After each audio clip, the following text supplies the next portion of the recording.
It was very recently announced that ROCCAT, a primarily Polish team before, has made the signing of NukeDuck as their mid laner. So now they've got one player who isn't Polish and who's going to be speaking English, and so the team as a whole in general will speak English in terms of their overall approach, the team approach, practice, all that sort of stuff.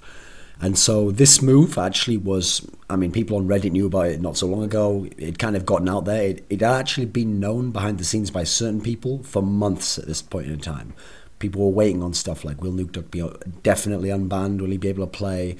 And so you notice they announced the different pieces of the roster in stages. They didn't just announce the whole team once.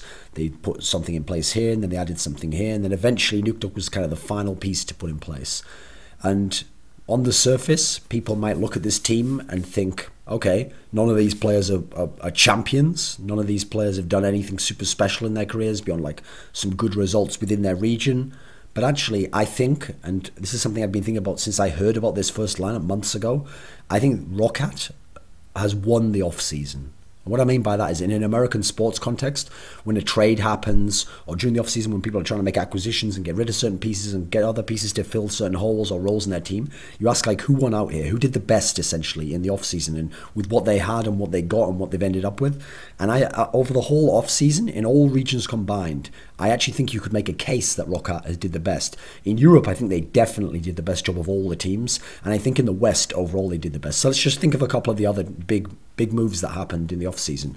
So Curse got Piglet, a guy who was a world champion, two-time OGN champion. That's a great move. And upgrading over Cop, crucially. But their problem is they lost Voyboy, so they lost at least something that a known quantity, an established aspect. And they've brought in a guy where we don't really know anything about this guy in the West. So that even though one side of the trade is really good, we don't know how the overall aspect will affect it in the sense that we don't even know what this Phoenix guy is like. Then you look over at Alliance. Now, Alliance on paper got an incredible signing. They got Reckless. I've got a cold, by the way. That's why I did that. My voice sort of broke there. Alliance got Reckless, one of the best Western players, and they're already the best European team and one of the best teams in the whole West. So you'd think, well, that's a great signing. It is on paper. It's like a great piece to add to the team. The problem is, Alliance's biggest problem wasn't AD carry. It wasn't not having a really strong AD carry or not having a mechanical AD carry. So the big problem there is, it's a great signing, but does it address the biggest problem of the team? I don't know, because I think shot calling and passive, hesitant late play is the big problem they have, and I don't know that Reckless addresses that. In fact, I don't think he does. SK Gaming, they did a great move by being the guys to take a gamble and bring in Forgiven and put him on their team and give themselves potentially a very strong bot lane to go with their strong top lane, strong jungler. Their problem, as always, is the mid lane. Now in the mid lane, What the Fox, now just called Fox, he's got a big question mark over him. We haven't seen him at an LCS level. We really don't know how he'll survive in this sort of a composition. He's only played Challenger level, so when you add up both sides of the deal, it's hard to give them the nod in this particular case. Almost on lines with the Reckless one, I'd say the OMG scenario of getting Uzi Eye, that's a huge deal because they were one of the best Chinese teams, and now they've in theory got one of the absolute best Chinese players and a guy who's a big Worlds performer. The problem there, kind of with the Alliance scenario, is how's it going to fit into their style? How's it going to help them get better? Their strength was always the top side of the map. They had a really clutch mid laner, they had a very strong solo top laner, and they had a jungler who could be strong on certain champions. The problem is their stars are all the top side of the map. Their whole style in the bot lane was actually to play more of a passive style, to just deal with enemy AD carries, to just they were a team where they split up the gold mainly between the top and the mid lane. Well, now they've got a very lane dominant, gold hungry AD carry coming in. So how does that affect the other players in the team? How does the overall team approach work? It might make the team worse, actually, believe it or not, even if all these players are very good. So again, OMG, they've got the potential to be the best move, but it's very much up in the air. Obviously, all those Korean names going to China, listen, it's great that they've all gone there, but the actual teams they ended up going to, there's none that stand out as like, well, this is definitely the best team in the world, and this team, it totally makes sense that these players will be better in this team, or they'll be just as good. You really can't say that. So I think overall, taking it all into account, I'm not saying that means ROCCAT's the best team of all the ones I've listed here, but what they had before and what they've got afterwards, and the totality of the concept behind these trades and how they went about doing it, says to me that they won the off-season. So I'm going to, first of all, let me just explain who ROCCAT is for people who haven't maybe seen them. Maybe they don't watch EULCS. Then I'll explain like how they won the off-season, what the different aspects of what they did, and all the decisions. Because almost every decision was very, very good, or even like thinking outside of the box and quite creative. So, brief history of ROCCAT. They used to be a team called KMT, and they were If you go further back, they were the older Nexus team. They came into LCS actually in quite surprising fashion. At the end of 2013, when we had the promotion series, it was KMT versus NIP. And NIP had NukeDuck, it had Zoro, it had Mithy, had Freeze, and at the time it had Herkbot as the jungler. These were all like top 3 or top 4 players at their positions in Europe. This was considered to be sort of a super team. It wasn't a super team in the sense that it's not like godlike players, not like Frogman and Reckless and all these players joining up together. But it was some very good players, and it was at least going to be considered to be LCS level. And they rocked that team 3-0 and shocked them and had these weird Kale picks, and they beat them and got into LCS. So they get into LCS. Again, you wouldn't expect that much from them necessarily. But actually, there was a period during the middle part of the season where they were leading the whole league and Overpower was playing great. Actually, it was the first sort of the first half. Then, in the end of the league, they had a strong playoff run where they beat Gambit, the legendary Gambit, and made it so Gambit, for the first time ever with that lineup, didn't place top 4 event. They lost to SK. Okay, SK was a very good team then. Then they managed to beat Alliance in the third place match, and they finished third in their first split. In the summer split, they weren't doing as well early on. They were doing quite badly, but they picked it up. They got it together. They beat Super Hot Crew. They got to the semi-final and took Fnatic to a 5th game in the best of 5. They weren't that far from making the final and making Worlds, but they lost to Fnatic, and then they had to play SK again. And SK's style was one of the few that could kind of counter the intelligent style of certain picks and the rotations of the ROCCAT style. And they lost to SK again here, and SK went to Worlds, and this time they finished 4th. So overall, a solid team, a team that's been around the middle of the pack, but then always manages to sort of outperform that a little bit and have some creative picks, and crucially plays against better teams on paper, more skilled teams, but manages to find a way to win. And in that old team, the real 2 stars was the support player Jankos and the jungler Jankos and the support player Vander. These were the stars, and the other players were decent in certain areas, or they were specialists in certain aspects, but they weren't like strong players. Individually, none of those other players were top 3 or top 4 at their position in Europe. Now that we studied the history, now let's see what they did to take that lineup, which had played together the whole year in 2014 in those 2 LCS splits, take that lineup and end up with a lineup that very well could win LCS Spring, this next split, and could be the best team in Europe. That's not even ridiculous to suggest. Yes, Alliance is a big favourite and they've got all those good pieces, but this could be the best team in Europe. And here's how they got from that, 2 strong players but none of the carry roles, to this.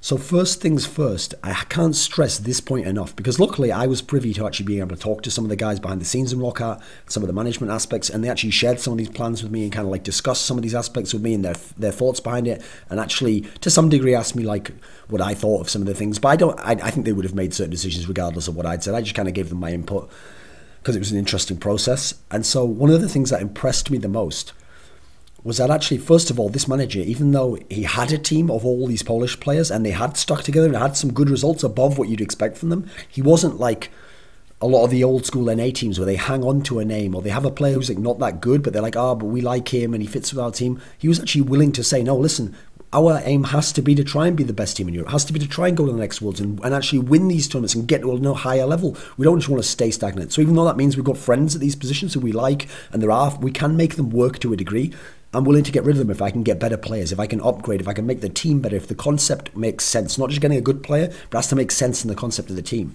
And you can see by the way this happened, because the first move that ROCCAT did, and this is very, very cleverly done, was they got their 5-man lineup and they said to themselves, in theory, okay, we'll start off with nothing. Imagine all the players were gone. Which players would we definitely want out of this lineup? Well, like I said before, the 2-star players. Jankos, the jungler, the First Blood King. Vander, a really strong playmaking support player, even though he's playing with one of, if not the weakest AD carry in all of LCS, making him look half decent sometimes. You'd want these 2 players, definitely. That should be this supportive aspect. Those are the supportive roles. Since they're your stars also, well, let's make that the basis of the team. And that's exactly what they did. They signed those 2 players to new contracts for the next year on October 7th. Now, let me just give you the context of that, because this is what's going to be important here. On October 7th, they signed those 2 players for 2015. October 7th is before the semi-finals of the World Championship had even happened.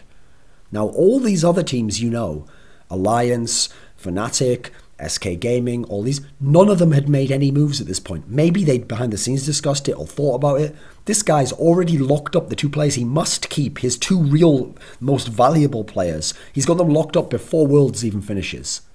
What a clever move. He's ensured at that point that teams, I mean, I was always saying behind the scenes, I wish Fnatic would pick up Jankos, because imagine putting Jankos with Expeke, and he can first blood into Expeke and get Expeke rolling on assassins, and you'll just dominate the game. What a great move that would be. I'd always said, let's get Vander, and let's go put him into a team like, who knows, Alliance, give Tabs a strong playmaking AD carry, support player like that. Hey, let's put him into another team that needs a strong strong support player. There's a bunch of them out there.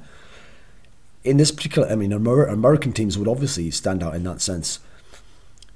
Instead, he didn't give the chance for other teams to get it together. Because that's the thing, the other teams all tended to pursue their options, but they were all very hesitant to pull the trigger. They all didn't know quite how it would feel, because mainly they didn't know, if I get this player, what's happening to this player still? And will I get this other player? And how would that work in the team?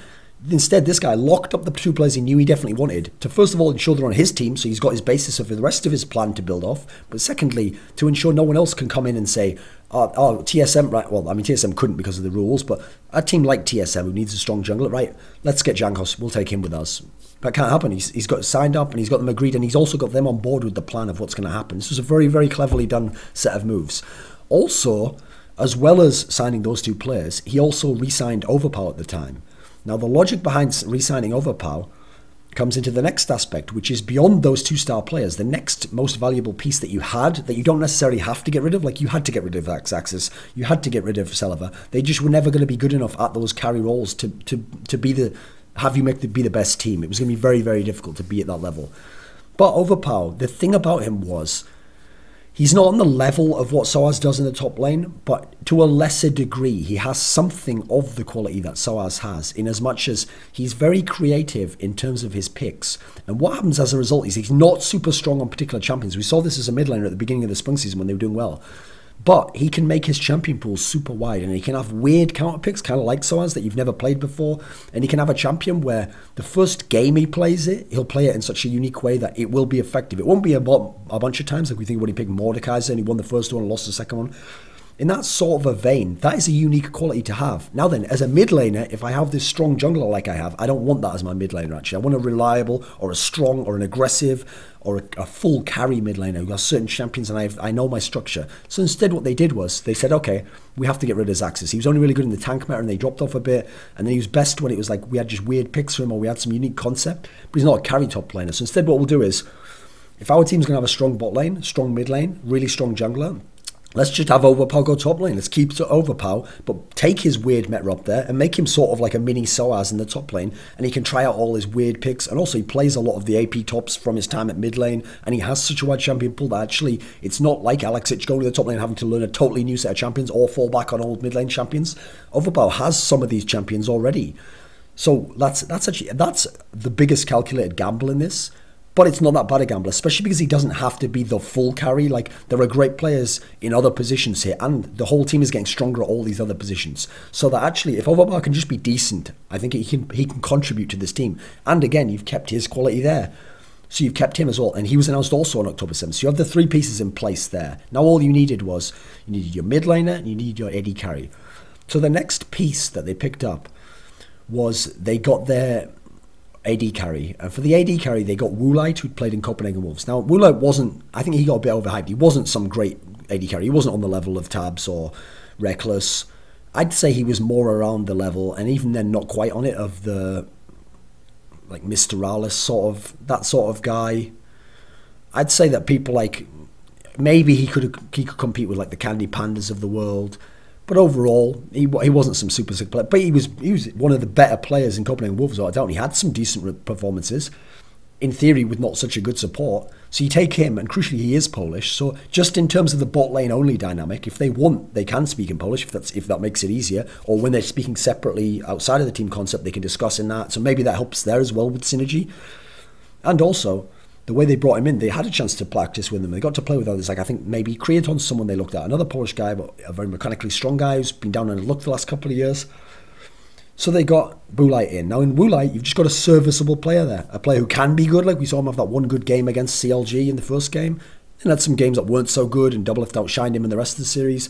Okay, he just has to be serviceable. And crucially, he just has to synergize well with Vander. Because first of all, Woolite is better than Celiva. So immediately you've upgraded there. You've also, now by upgrading, opened up Vander's game a bit more because he's this great playmaking player. He's really like it's good on like mechanical champions like Thresh, obviously. Good player, but the problem was he was held back to a degree by Celiva because Celiva's weaknesses had to be covered to a degree. He had to limit himself a bit. He could only be as successful as Celiva allowed him to be. Now Wulai doesn't. It's not like he's now gotten forgiven and he can now just bully every lane and dominate from laning phase. But now he's in a position where he can open it up a bit more. Now there are going to be matchups, 2v2 matchups they can win and just dominate straight out, and there is going to be strength in this bot lane now. And again, we've got a decent top lane so far. Maybe it can develop into a good one. Decent bottom lane. Maybe it can develop into a good one. Now all we need is the mid laner. Now with the mid laner, even if I didn't know any of the people available, if they just said to me, right, because I mean the ROCCAT guys, they know I'm a fan of like Vander and Jankos, and I think they're really good players. And in fact, I've been saying Jankos is the best jungler in Europe before Worlds. I thought he was better than Svenskeren. I thought he was better than Shook overall. I thought he was the best. Now, partly because he was able to get all those first bloods and was able to have constant pressure and get a lot of action going for his team and win games, despite having weak laners overall, despite not having much to work with. Yet all those other junglers you mentioned have certain strong laners or certain very reliable players or certain players where if you give this guy a kill, he's going to get ahead, he's going to keep that advantage, he's going to win the game for you. Jankos never had that, and yet he was able to make magic happen. So I thought to myself, if I took all nameplates off and just described the sort of player I want to go with Jankos, it would be someone who's a really aggressive mid laner, who wants to snowball the mid lane, who likes to ideally play like assassins because that's the best to snowball, and who loves to play with constant jungle pressure. Now, even without knowing anyone there, what I've just described there is NukeDuck. That is NukeDuck's career. That is who NukeDuck is. That is who he wants to be. Now, NukeDuck's the player they managed to get. Now, they had to play a bit cool because they had to check, would he be unbanned? So they couldn't announce it and they couldn't make it permanent. And they had to make it a contingent thing. And so they had to go to IEM Cologne using Ryu just as a stand-in. And yeah, there were some issues there, but Ryu was never going to be the permanent player if NukeDuck was available. But in NukeDuck, they have this player where he fits all that criteria I said. Not only can NukeDuck be very good now, but crucially, NukeDuck will have something he hasn't had in a jungler for a long time, since 2013 summer. And crucially, Jankos will have something in a mid laner he's never had. So this can open up both of your, now two of your biggest stars, to be even better and to synergize very well. So let's talk about in terms of Jankos. Like I said, he never had the strong laners, but he's the master of the first blood, getting it. Well, if you give first blood to NukeDuck, he's gonna snowball that lane. He's gonna get ahead. He's gonna push that advantage, and you're gonna get ahead in the middle of the game. Now, Nuke's problems in teams was when they didn't have junglers, and when they kept going to super late games, and then his advantage was nullified a bit, or he couldn't just go in and assassinate everyone, or it was a team fight, and you can only pick a target to take down. It wasn't the same as when in Lemon Dogs they were winning all the lanes, and he could just go around assassinating anyone he wanted, and just getting up to like 7-0-1 or whatever before the laning phase even ended. I slightly exaggerate that. That's his best game, obviously, on like a Z-type champion of Fizz. Now then, if you think back to when NukeDuck was with Lemon Dogs, part of the reason why he was probably the most effective player in Europe for that split, at least until the playoffs when Xpeke picked it up, was because Dexter would permanently camp his lane. They didn't need to camp Zorozero's lane. He was amazing at playing 1v2 and very, very solid in every matchup, even losing ones in terms of the matchup, champion matchup. That it meant that it meant that Dexter could just focus on camping NukeDuck's lane to make sure NukeDuck's ahead. He's always getting farmed. He's getting chances to get kills. They can be aggressive and go in on him. They can bully the enemy guy. They can make sure the other jungler always has to be coming there. And so as a result, NukeDuck was like just loving it. This was like going great. And even at Worlds, he had certain moments where it was going quite well early on in games as a result of this synergy. But after that, he ended up in this NIP team with Hercbot. Now, first of all, I understand actually why NukeDuck. By the way, NukeDuck wanted Hercbot in this team. The players in NIP wanted Hercbot because when they'd seen him in SK, it's true, Hercbot seemed to be a really good player. He seemed to be a guy who went all over the map, who had a lot of presence. He actually seemed like he was like some potential that was held back a bit by SK.